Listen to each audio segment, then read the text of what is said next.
Charcoal used to be part of starter kits for every companion bird, right? It's not very fashionable at this time, right? No, it's not, and it's I think the most indispensable item that should be bought when buying, purchasing, or acquiring a new companion bird.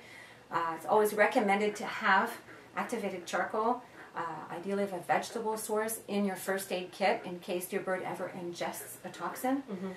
There's no contraindication to giving a small amount of charcoal, which is what we would do at the veterinarian hospital upon suspicion of perhaps having intoxicated itself with a piece of paint or lead or anything else.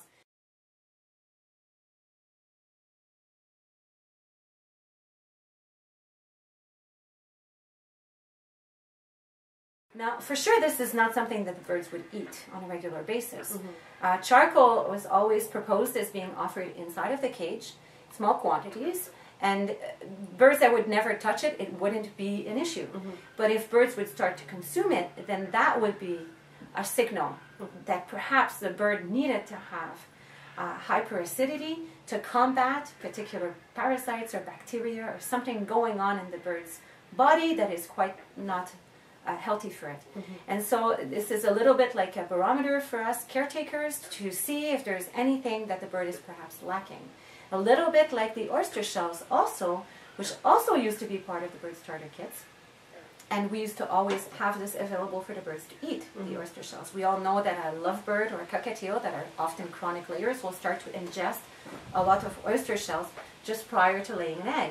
And this would again help us find out if a bird was about to get into ovarian production of eggs and therefore needed more calcium.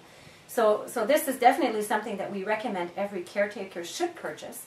Have a box of it, make it available to everyone in the household so that they know where it's being stored. So it would be kept separately in a first aid kit. It wouldn't be put. You can put it in a cage. You can put it in a cage, but you don't want to waste it. It's quite powdery, so you don't want to offer it in a large quantity. If you're offering clay cow to your bird on a regular basis, there's a very minute amount of charcoal in there.